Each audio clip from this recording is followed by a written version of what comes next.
मैं शंकर कुमार, स्वागत आप सभी का जादूगर मित्र में। सेकेंड सिटिंग का साइंस का वायरल ऑब्जेक्टिव लेकर के आ गए हैं।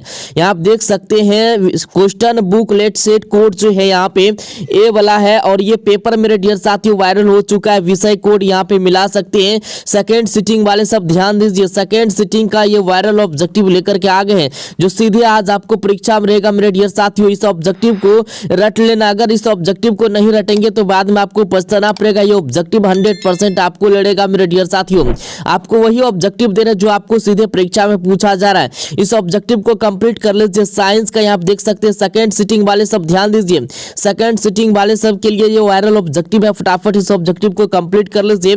जितने भी स्टूडेंट सेकंड सिटिंग का है इस ऑब्जेक्टिव को रट के ही जाना मेरे डियर साथियों, क्योंकि ये ऑब्जेक्टिव आज रामबाण साबित होगा। 100% गारंटी के साथ आज ये ऑब्जेक्टिव जो आपको सीधे परीक्षा में रहेगा, ये ऑब्जेक्टिव लड़ेगा मेरे डियर साथियों। किसी के बहकावे में मत आओ। चलिए यहाँ पे पहला क्वेश्चन हम करेंगे, मानव का प्रमुख उत्सर्जी अंग निम्नलिखित में कौन है?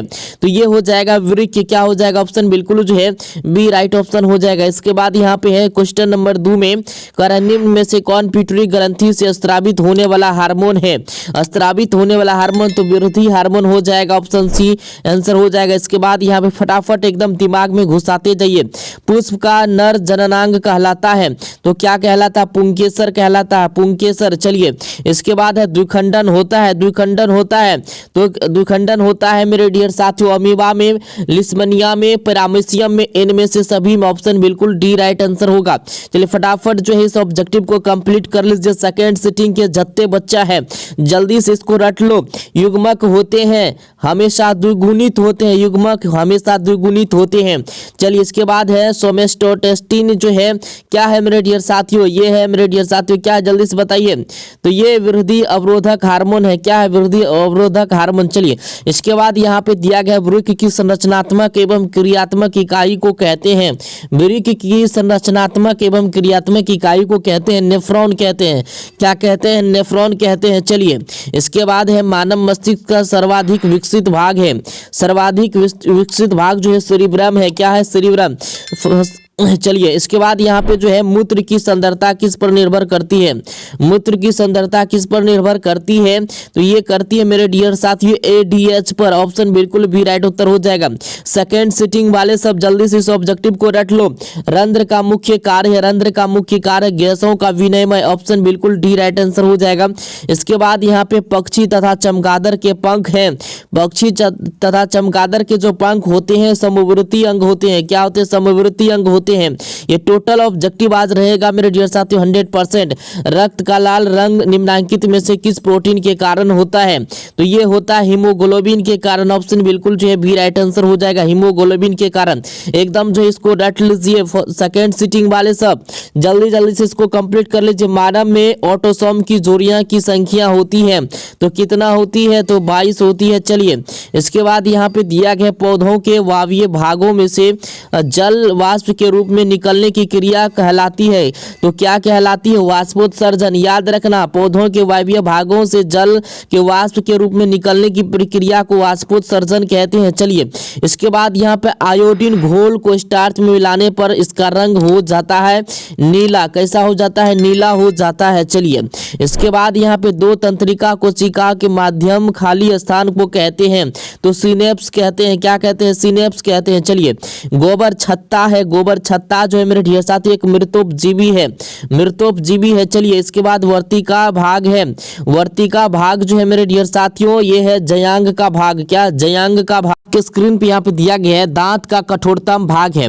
दांत का कठोरतम भाग जो है मेरे डियर साथियों इनामेल है। क्या? इनामेल, ऑप्शन बिल्कुल डी राइट आंसर हो जाएगा। सेकेंड सिटिंग का जो ये आज रामबाण साबित होगा। एक खाद्य श्रृंखला में दूसरे पोषी स्तर पर हमेशा कौन रहता है? तो कौन रहता? शाकाहारी रहता। कौन रहता? शाकाहारी। याद रखना। चलिए इसके बाद यहाँ पे गर्म जल प्राप्त करने के लिए हम सौर जल तापक का उपयोग किस दिन नहीं कर सकते हैं? किस दिन नहीं कर सकते हैं? तो बादलों के दिन नहीं कर सकते हैं। चलिए इसके बाद यहाँ पे दिया गया निम्नलिखित में से कौन जैव मात्रा ऊर्जा स्रोत का उदाहरण नहीं है, तो ये हो जाएगा मेरे डियर साथियों नाभिकीय ऊर्जा। चलिए नाभिकीय ऊर्जा। इसके बाद यह समजात अंगों का उदाहरण है। समजात अंगों का उदाहरण है मानव हाथ तथा कुत्ते का अग्रपाद, मानव दांत तथा हाथी का दांत, आलू एवं घास के ऊपरी बहुस्तरी। चलिए इनमें से सभी हो जाएगा। इसके बाद आपके स्क्रीन पे दिया गया है निम्नलिखित में कौन परागकोश में होते हैं। परागकोश में होते हैं क्या होते हैं परागकण। परागकोश में होते हैं परागकण। चलिए इसके बाद यहाँ पे है निम्न में से कौन आहार श्रृंखला का निर्माण करते हैं, तो घास, बकरी तथा मानव। ऑप्शन बिल्कुल भी राइट उत्तर हो जाएगा। इसके बाद यहाँ पे है फिलोसफिक जूलॉजी नामक पुस्तक किसके द्वारा लिखी गई, तो लेमार्क के द्वारा। लेमार्क के द्वारा। चलिए ये टोटल ऑब्जेक्टिव सेकेंड सिटिंग वाले सब ध्यान से इसको जो है रट लीजिए। रेजिन एवं गोंद कहाँ संचित रहता है। रेजिन एवं गोंद कहाँ संचित रहता है, बताइए कहाँ संचित रहता है मेरे डियर साथियों, बताइए जल्दी से। इसके बाद आपके पुराने जाइलम में संचित रहता है। कहाँ, पुराने जाइलम में। इसके बाद यहाँ पे निम्न में से किस माध्यम में प्रकाश की चाल अधिकतम होती है, ये होती है हवा में। कहाँ पे, हवा में। चलिए इसके बाद यहाँ पे है विद्युत आवेश का एसआई मात्रक है।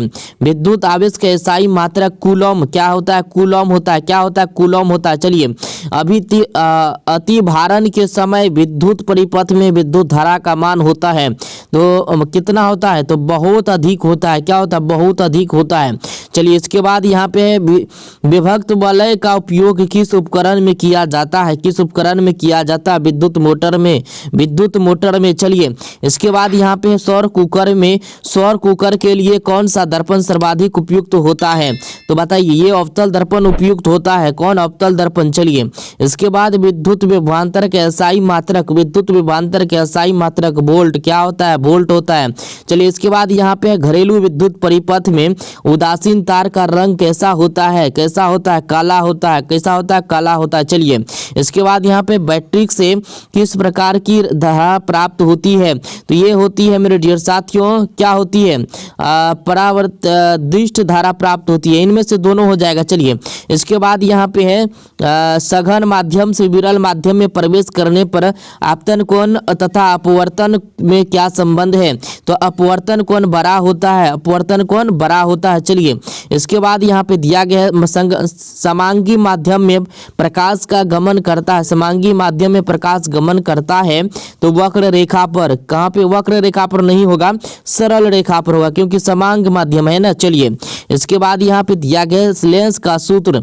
लेंस का सूत्र होता है 1/v - 1/u बराबर 1/f। Option B right answer. चलिए इसके बाद यहाँ पे दिया गया दृश्य प्रकाश में किन वर्ण का तरंगदैर्घ्य अधिकतम होता है, बताइए। तो ये होता है मेरे डियर साथियों दृश्य प्रकाश में किस रंग का तरंगदैर्घ्य अधिकतम होता है, लाल का। किसका होता है, लाल का। चलिए इसके बाद यहाँ पे दिया गया है किस लेंस की फोकस दूरी 1 मीटर है, उसकी क्षमता होगी, उसकी क्षमता जो होगी 1 डायोप्टर हो जाएगा।